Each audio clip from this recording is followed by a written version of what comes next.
We'll start in just a minute or two, or still people are still coming in.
Willem, think we should get going? Yep, that sounds good. Okay. Okay, welcome to our keynote lunch speech. I'm very happy to introduce Dr. Kari Watkins.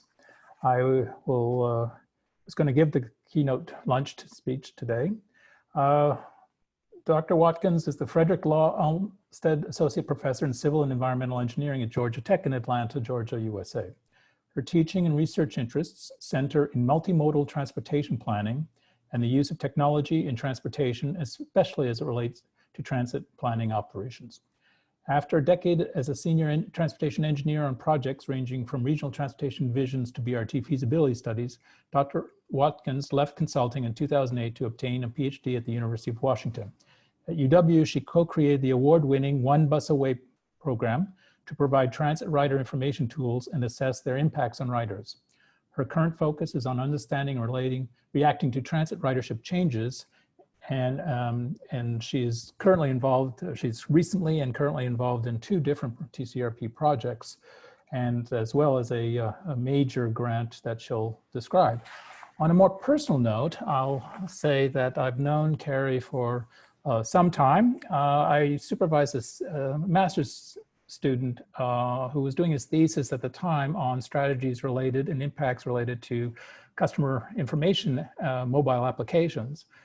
And Kari was certainly one of the very earliest and one of the only academics I could find who had done any work trying to look at the impacts of these new technologies. And so I was quite impressed by her, and she's had a couple really smart PhD students who have come out of that research. So I'm very happy to turn it over to her to talk about sort of the new focus that she's been focusing on, which is on doing deep dives into transit ridership trends. Kari, why don't you share your screen? Thank you. Thank you.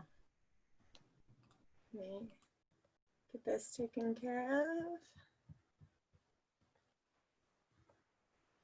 All right, hopefully we're there. Well, thank you very much, Brendan. It's an honor to be here and to be giving the keynote, and kudos to the whole organizing committee. We live in strange times, and it's fantastic that you guys were able to pivot so quickly to put together an excellent conference, and I'm excited to be a part of it. So the work that I'm going to talk about today is something that I've been involved in for a number of years now through several different studies. So this is going to be some pretty high-level stuff, a lot more graphics than model numbers and things like that. But there are papers underlying all of this that I am always happy to share if you can't find them or work for an institution where you don't have access to some of these papers. So please feel free to reach out if there's more information that anyone listening would like to have. So the motivation behind what I'm going to talk about, all of these different deep dives that we've been doing into transit ridership, is somewhat of a crisis that we were having in the US even before COVID hit. We were watching bus ridership declines in the range of 12 to 18% from 2012 on. And then even in the last few years, our rail systems have started to decline in ridership. And again, this is before COVID. This was before all the major impacts that we've seen recently. And a lot of transit agencies were really starting to worry about this and wanted a better understanding of what causes changes in ridership. What are the more recent impacts that we've been having, and how are those things actually coming into play? Now, the US is not entirely alone in these ridership changes, but what makes us a little bit different is the other countries across the world who've been having these kinds of ridership changes. There's usually some very obvious reason. There's usually some poor economic conditions, substantial changes in demographics. You look at countries like Japan, where ridership is the backbone of their transit, is the backbone of their transportation system. But because of changes in demographics, as they have an aging population, just people are traveling less. So there are certain things that were expected. But in the US, that was actually not true. And there's a lot of indicators that were pointing that we should be having increases in transit ridership, or should have pre-COVID. So we took on this issue with a number of different studies. Some of them were funded by the Southeastern Transportation Research, Innovation, Development, and Education Center, better known as STRIDE, which is a university transportation center in the southeast part of the US. And we had a couple of projects funded by them. I'm also a strong proponent of partnering with transit agencies. And so we've long worked with our local agency, the Metropolitan Atlanta Regional Transit Authority, or MARTA, and we've had some funded research from them where they really wanted to understand how their peer agencies were doing in this ridership picture. And then more recently, we've been doing some work. Brendan was included on one of these studies for the Transit Cooperative Research Program. So this is an arm of TRB. For those of you who regularly attend the TRB annual meeting, they fund studies in the US as well that are very applied research to try to answer questions. In the case of the TCRP program, it's questions that transit agencies really need. And then at the end, I'm actually going to throw in, we are lucky to be the recipients of a new United States DOT University Transportation Center called T-Score. So I'm going to talk about how T-Score is actually going to build on some of these other research projects that we've been working on. Now, to tie this into a transit data conference, since I'm going to talk pretty high level about a lot of the ridership changes and what we think are some of the causes of those ridership changes, I felt like the first place to probably start was to talk about the different levels of detail at which we've been looking at this. At the end, I'll talk more about the fantastic team that I've been working on many of these projects. So this is not my work alone. I'm talking about lots of different people that have been involved in these projects. But across the whole team, we've been looking at things from a system level, from a route level, and from a stop level. And this lets us look at different data sources. So we've been looking at transit ridership on the system level, where we're looking at ridership trends on a city-by-city basis. And that enables us to use these fantastic national data sources like the US Census, Energy Administration, and our National Transit Database that gives a lot of service and performance metrics, including ridership numbers across these systems. We've also been able to bring in data from private companies because they're usually willing to share on that kind of very high level, city by city level, different metrics or things like that that we might be able to include. But sometimes it's not enough to just look at these kinds of pictures on a city by city level, and we're trying to understand the dynamics of what's happening on a more refined level. And so we often go all the way down to the stop level. And this is some work that Dr. Simon Barabee and I have been doing together for a number of years now. And we've actually been looking at APC data, rectifying that with GTFS, pulling in more refined census data from the American Community Survey or the LEHD.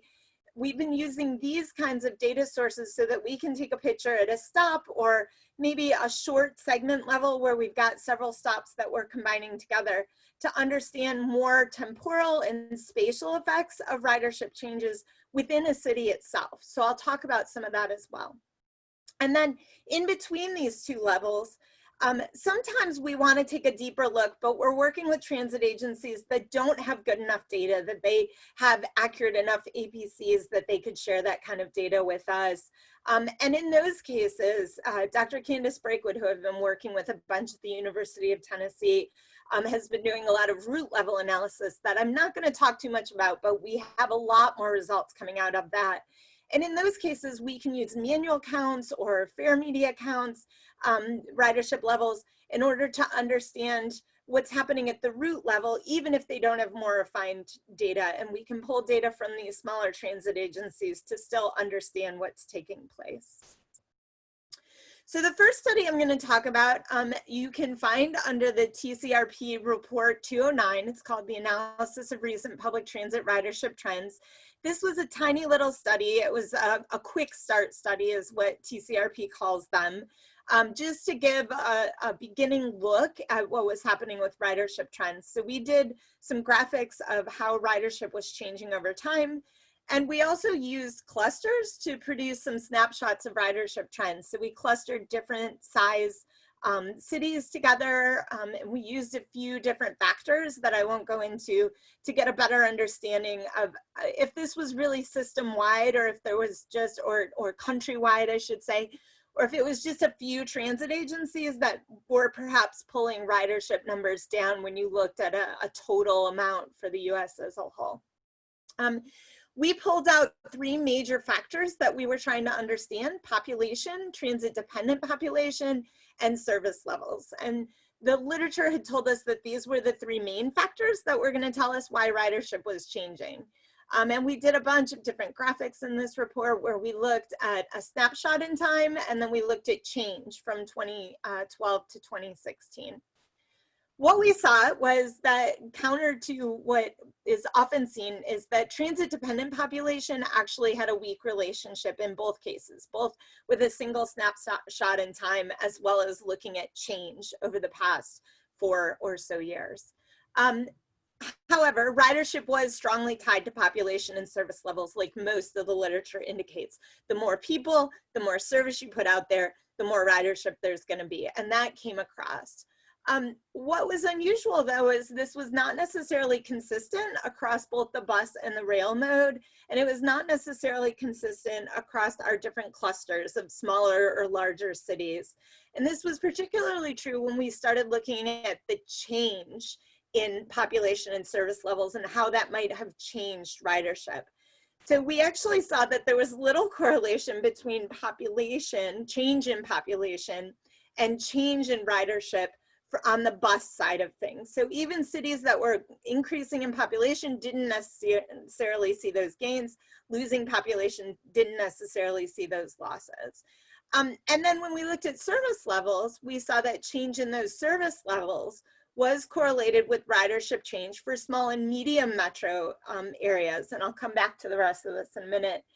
But when we looked at large metros, changes in service levels were not necessarily showing changes in ridership. So agencies could be putting more service out there, and it didn't necessarily mean that the riders were showing up. And likewise, if they were losing service, it wasn't necessarily that they were losing riders. There seemed to be something else at play. So this was our initial look. A couple of kind of quick takeaways that I thought were some of the more interesting things that came out of this peek at the ridership numbers was the difference between transit-oriented cities and auto-oriented cities. So we use census data to look at the densities that were occurring in different types of cities. And if something was more transit oriented, so they had really high densities close to their major transit lines, that type of feel to it, as opposed to some of our more auto-oriented cities, like the one I'm sitting in right now, Atlanta, Georgia, we saw that when agencies provided more service, they got more ridership bang for their buck and in those locations, right? On the order of 2 to 3 times the ridership in some cases. And so this was a good sign that these denser cities could do a much better job serving riders, which I think is something we've long known, but it was exciting to see this play out in the numbers and the way that we were looking at it as well. The scariest thing that we saw from this research was when we started looking at the change in ridership and comparing that to the change in service provided. If agencies had had no additional vehicle revenue miles, so they added no service at all over those 4 years that we were looking at, they stood to lose about 8 to 10% in ridership. So again, something is taking those riders away. Even with even levels of service being provided, they were losing ridership. And this was pretty true across all of them, but especially in the small and mid-sized regions. So that was kind of our initial big peak. To dive a little bit more into some of the initial research that Dr. Barabee and I did, looking at a more refined level, we have a paper that's out there that you can read in Transportation Research Part A that we call Who's Ditching the Bus? So the idea of this was we were looking at 4 different metro areas that have similar ridership levels historically.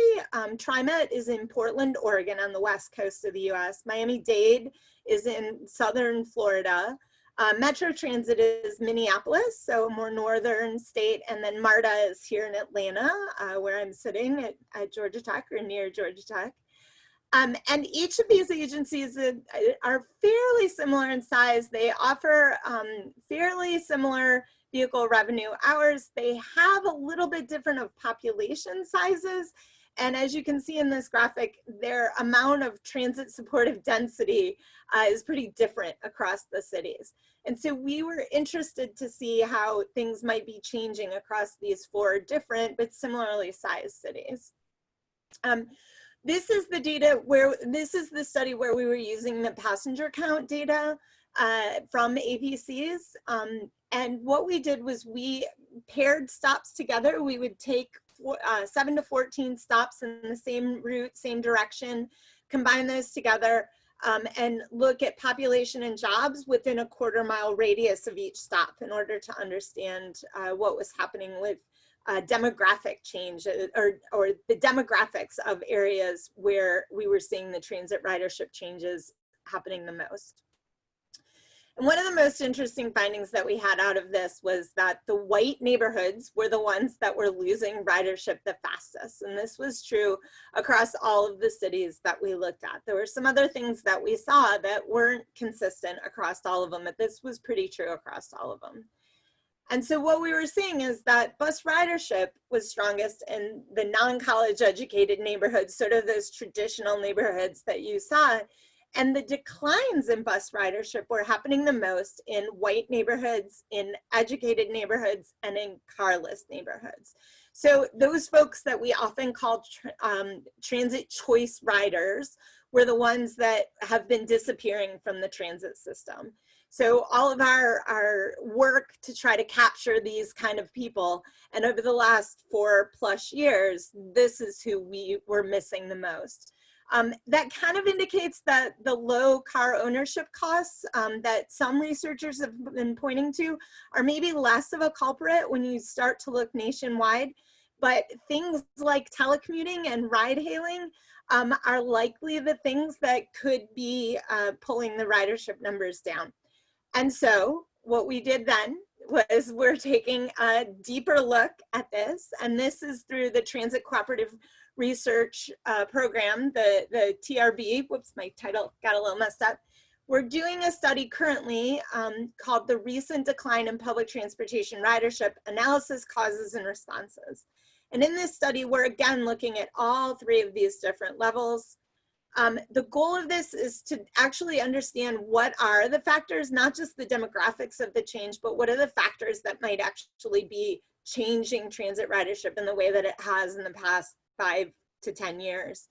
And then evaluating some strategies that might mitigate or reverse those declines. So what can agencies do to improve the situation? And then to go a step further, and this is a piece where Brendan's actually coming in, we're going to develop some recommendations about how agencies should be responding to these ridership challenges that they're facing.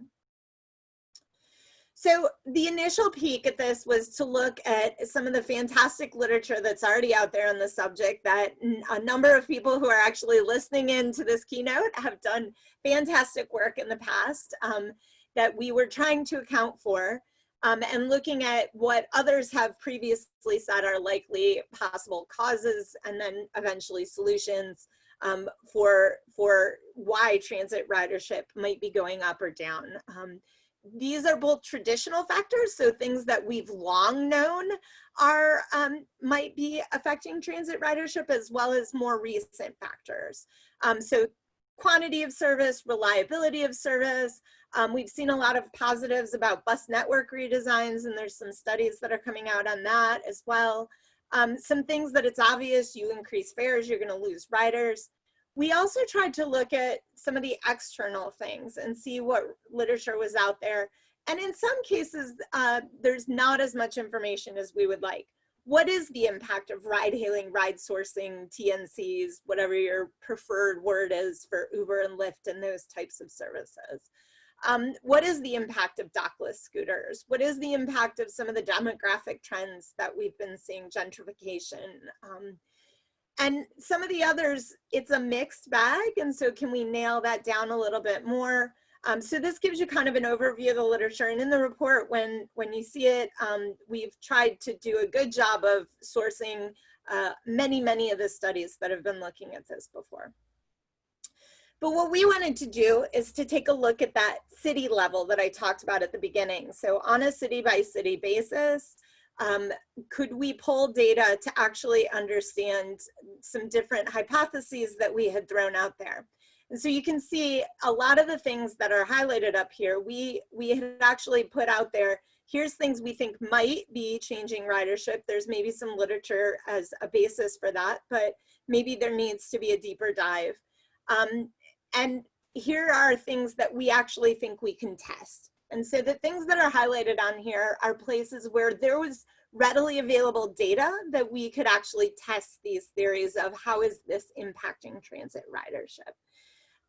So quantity of service, fares, density, population, income, gas prices, these kinds of things are what we put into these models. And we actually have an interim report that's going to be an early issue from the study that's coming out soon, that you can take a deeper look. You can look at our models that we've run and get a better idea of how it is that we did this. But to gloss over that part of it for now and just dive into some of the results, because several of you have had conversations with me about this study for a while, and this is the first time I've been able to show some actual results from it in a more public-facing forum. And what we were seeing was that vehicle revenue miles, of course, causing ridership to go up. That was playing in one direction. Land use changes, not as strong, but also playing in that same direction. Income and household characteristics were the kinds of things that were driving ridership down. Fare increases, driving ridership down to a certain extent, more so in the smaller cities.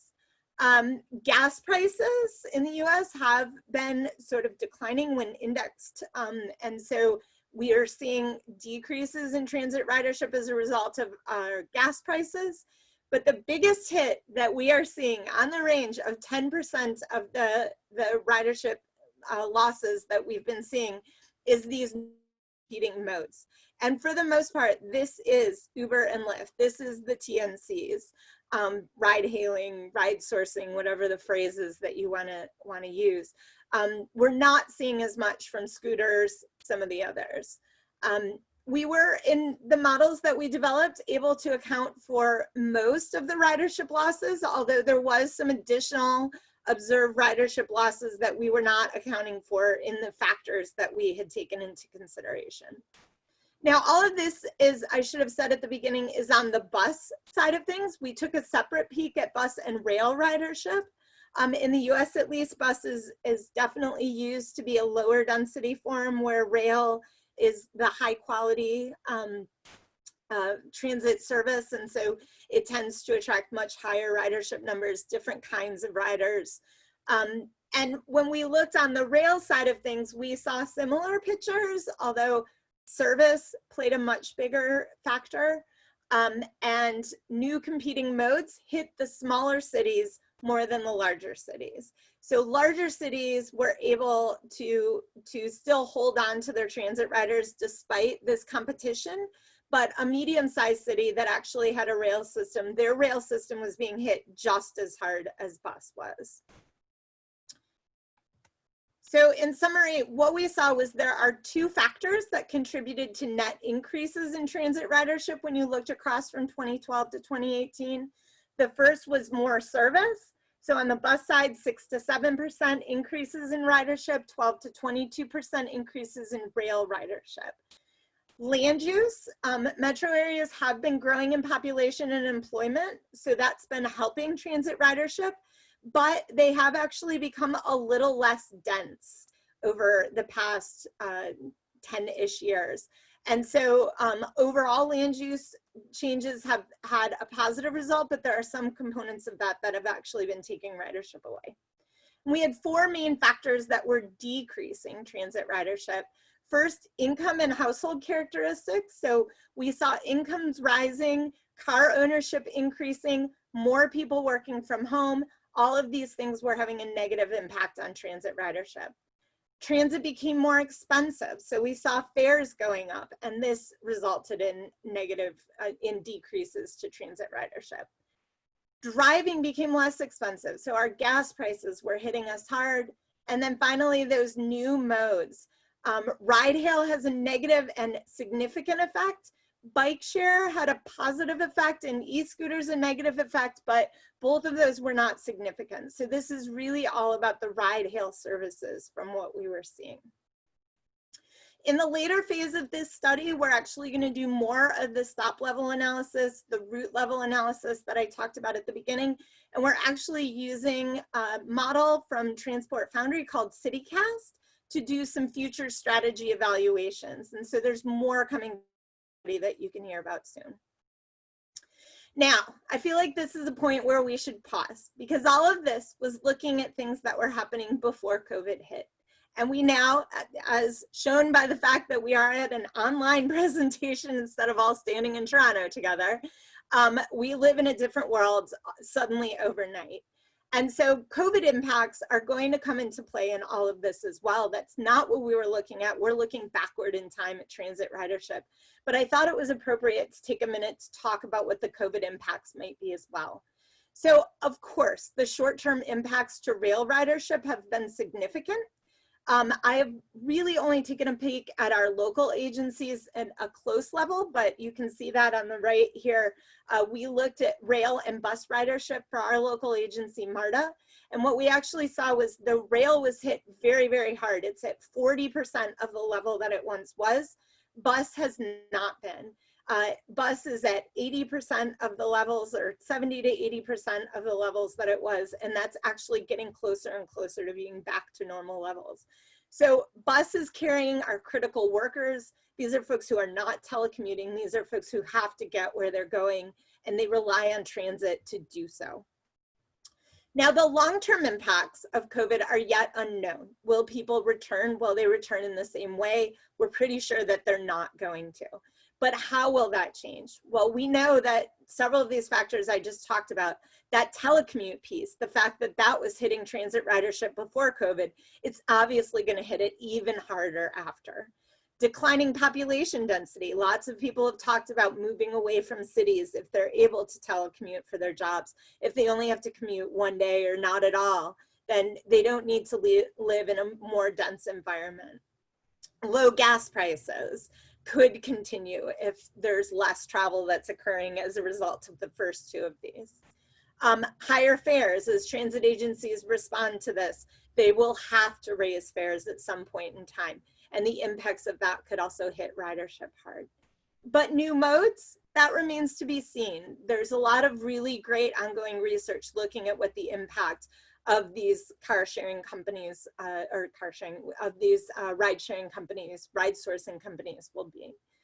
The thing is, what we have to do now with this research is to move beyond defining the problem and begin to develop the solution of how do we actually keep transit sustainable and resilient into the next decade or more. When the next COVID hits, what are we going to do to make sure that transit is not hit as hard as it currently is being? So this is where our new center comes in. So we were fortunate that it was just announced a couple of weeks ago that there is a new round of university transportation centers that have a very short time frame in the US to solve some really critical problems. The one that I am the director of is called T-Score, Transit Serving Communities Optimally, Responsibly, and Efficiently. We liked T-Score and then had to come up with our words that fit that well, that fits our theme. But the goal of T-Score, it's a new 18-month, $1 million US DOT University Transportation Center with research, education, and critically, some tech transfer to the transit industry and other planning agencies, tech transfer to them from the results of our research. Our vision is to define a set of strategic visions that will guide public transportation into a sustainable and resilient future, and to equip local planners with the tools needed to translate their visions into their own communities. And I'm doing this in partnership with several people at the University of Kentucky, at BYU, and the University of Tennessee. I'll flash a few pictures up in a minute. So the goal of this is we're looking at all of these different possible strategies, and we have a strategy generation phase where we're working with an advisory committee with folks from across the US that all are bringing their own ideas of what kinds of strategies transit should be trying. And we have two different tracks. We're doing a community analysis track that's about that real world component. How do agencies operate? How could this actually work? And then we've got our brilliant modelers and optimizers on the other side who are doing an optimization and a simulation track that through this track, we're actually going to model these different scenarios and look at how they might possibly change transit ridership. So we've got our real world dose and our heavy duty optimization simulation dose. We're going to bring all of that together into evaluating these strategies and trying to work with these agencies to figure out how they actually could bring these things in. And when I'm talking strategies, I'm talking about, is transit really a social service? Do we focus on those frontline workers that I talked about even during COVID are still taking transit? Or are we consolidating into these very high volume, capacity constrained corridors where transit serves a role in overcoming congestion issues? Are we talking about integrating some sort of on demand where transit agencies actually operate services similar to the ride sourcing companies, the TNCs, and they integrate that into their services? Are we talking about pricing and incentives where we have to pull the financial piece into this? And what do we do for a COVID-19 recovery strategy? How does that look? How do they gain transit riders back after all of this? These are all things that we hope to take on through the center. So with that, big kudos to the host of folks whose research I'm actually talking about here. In particular, I've mentioned Dr. Barabee, but also Dr. Greg Earhart is the one who's doing a lot of the work on the city level, and then we'll be using CityCast and is a major part of the new T-Score Center. Dr. Candace Brakewood, I didn't talk much about her research, but there's a bunch more that's coming out soon, and she's a part of the new T-Score Center. And then we have a host of students who always make us look good. So with that, I am happy to take questions. Brendan, are you gonna field these for me? Yes, thank you, Kari. That was really interesting, even though I knew some of it already. We do have some questions, and we have a few minutes. This is sort of an interesting one. Very interesting analysis of factors contributing to declines in ridership from 2012 to 2016. Are the factors similar to the increases that happened before from 2007 to 2012? In other words, are we experiencing a reverse of the same factors, or are they different factors in your opinion? Well, some of these factors are obviously new, right? We didn't have TNCs. So the thing that's hitting us the most now didn't exist back then. So there's definitely some new things that are coming into play. We saw that sort of, I mean, even before 2012, there are some factors that have always been things that affected transit ridership, right? We've long understood the impact of gas prices and fares and increasing service. Sort of, we saw a lot of these same things that all of the literature has been pointing to in the same way. It was just nice to look at. I think there was a lot of concern because we saw such dramatic declines. And I think a big part of this in the US was actually the lag on service levels, that when the economy went south in 2008, it took a while for transit agencies to kind of gain back those service levels that they once had. And I think in the process, they really lost a lot of riders.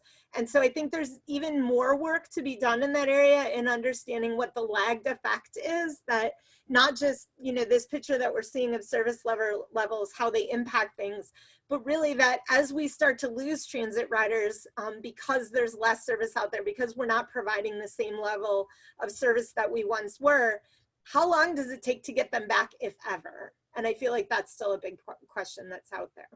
Yes, I think also the issue of gas prices, because I think they were increasing in that previous period, but they've been declining over the last 8-10 years or something. Yeah, and then obviously with COVID, we're hit much worse. And there are a couple questions about the TNCs, of course. One, can you expand more on what data you use to characterize I guess the findings, and then also, I guess, projecting into the future, the TNCs themselves are under a lot of pressure. And in fact, a lot of the micro-mobility companies have gone bankrupt, and they're relying on venture capital. It's not clear what will happen and whether that will stay with them or not. So I guess first, how you analyze the TNC effect, and then any thoughts about the future. Yeah, sure. So the results that you're seeing here, again, this was done on a city by city level. So we got data from Uber and Lyft telling us the time period when they began service in each of our cities. So we were able to tease out on a, I believe Greg used month-by-month basis. And so we saw that it was introduced in January of 2018, and we could then control for, you know, before that there was no TNC present, after that there was, and we did it city by city with each of these different start dates of these services. So that's how we did it in the results that you're seeing here. I also have some ongoing research where we were able to enter into some agreements, and we're going to be looking at an even more refined level, and the papers from those should be coming out soon. We see a slightly different number, but the impact is still definitely there, especially on the bus side of things. Okay. And I think there was more to the question that I didn't answer, Brendan. Well, then just COVID. The post-COVID, will they continue to have the negative impact they've had in the future, or are they going to also suffer reductions that may limit how competitive they are? So it remains to be seen. I mean, they've definitely seen a hit over the first 6 months of this, where there's a lot of fear on people's behalf. And I think, well, transit agencies, it's very, very easy. Well, I won't say easy. It's easier for a transit agency to control the cleanliness procedures and things like that. When you're riding in someone's private vehicle, there's really no assurances there. And so I think the TNCs have been hit particularly hard because people don't feel comfortable with the situation currently. And they may even be comfortable getting on transit. And there's a number of studies showing that with high mask usage and excellent ventilation on vehicles and et cetera, with the kinds of procedures that agencies are using, that transmission on transit can be very, very low. And so that works to transit's advantage, that as we enter, you know, sort of later stages of COVID, where hopefully our numbers are lower. Everywhere else except where I'm sitting right now, the others at this webinar, that you are in situations where, you know, it's beginning to be safe to be on transit when you have those kinds of low transmission levels.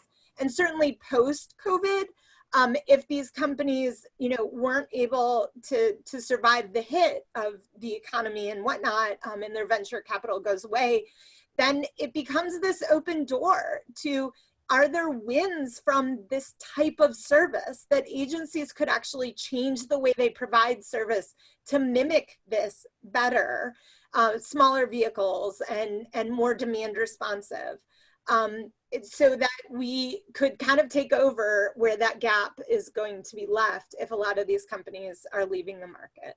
Yes, I mean, there's a lot of discussion. There's a lot of different models, and it gets back to a little bit the frequency versus coverage issue of what is the most appropriate service to provide in different kinds of density environments or neighborhoods environments. This is sort of a practical one. Any advice to share on constructing data sharing agreements with private sector parties? Sure. I think, so private sector parties, what I would say is, I think you have to make sure that you're coming at it from an honest place, that you're very direct about the questions that you're trying to ask, and that you're willing to be flexible with the format of that data. They're going to be nervous about privacy concerns, of course, right? So what I found is that despite the fact that we're a large university and we deal with private data every single day, any assurances in that regard, they weren't willing to take. But if you were willing to have the data aggregated in certain ways that it did away with those privacy concerns, you can often find this middle ground where you can still get data that's good enough that you can work with it, but yet still enough that they feel comfortable. So that makes a lot of sense. I guess I have a question, which is probably the last one because we've got to wrap up.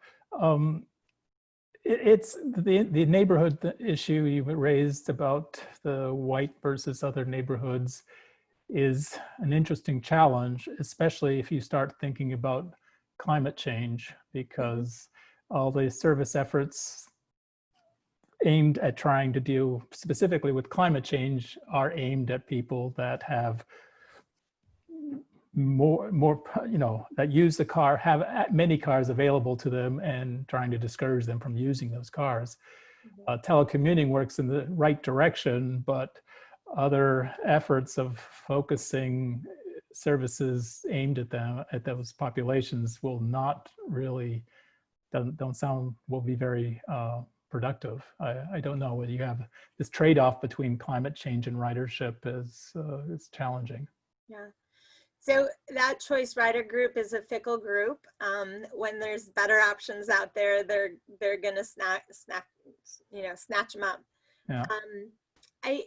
So this is not based on research. I'm just gonna talk off the cuff for a minute, but I think a big part of it is appealing to those groups' mindset in terms of sustainability or community or some of those values.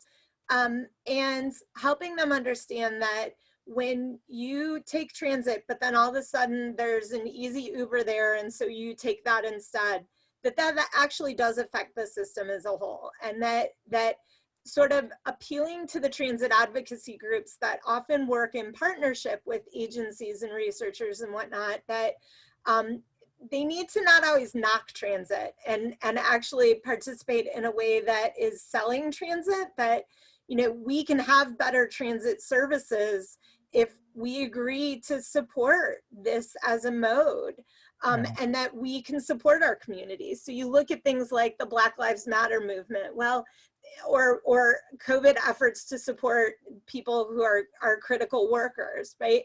You want to support those groups. Well, transit is the way to do it in a transportation realm. And so, you know, messaging where they understand that, I think could go a long way after we get to the point where people feel safe. Comfortable. We Yeah. have to get post-COVID.